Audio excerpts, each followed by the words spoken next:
Hello everyone and welcome back to the Code Syndicate. In this video, we will be discussing about scope in Rust. So without wasting time, let's begin.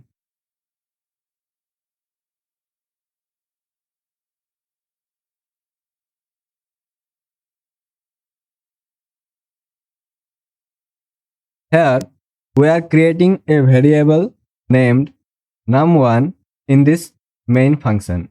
And inside this main function, we have this curly braces, and inside this curly braces, we have this variable named num2.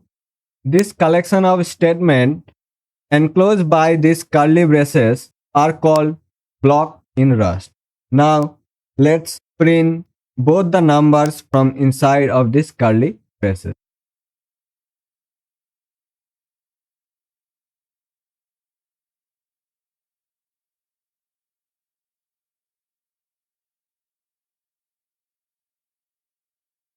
Let's run the code.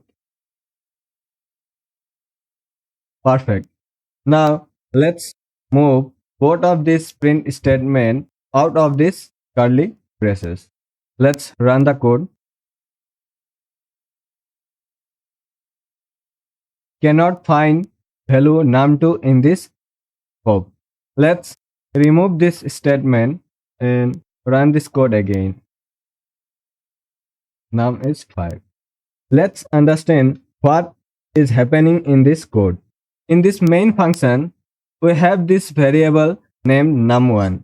Now, according to Rust, this num1 will be valid until this main function ends. That is, from the line it is declared to this closing curly bracket of this function.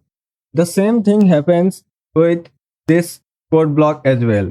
The variables declared inside this code block will be valid till this closing bracket. This territory is called scope in Rust. Variables declared in a specific scope will be valid inside this scope only. We cannot call these variables from outside of this scope.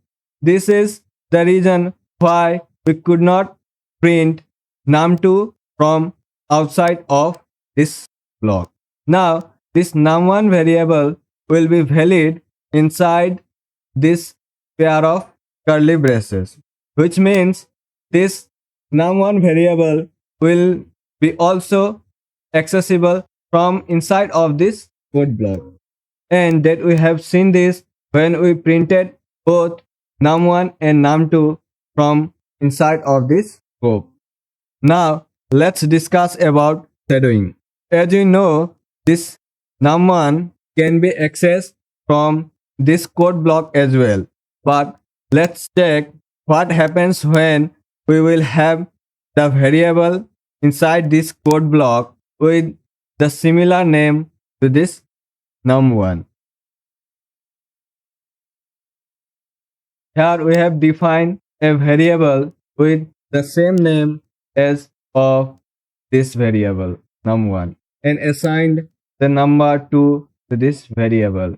Here we are having two different values for both the num1 variables to differentiate this num1 from this num1 of the outside scope. Let's print num1 variable.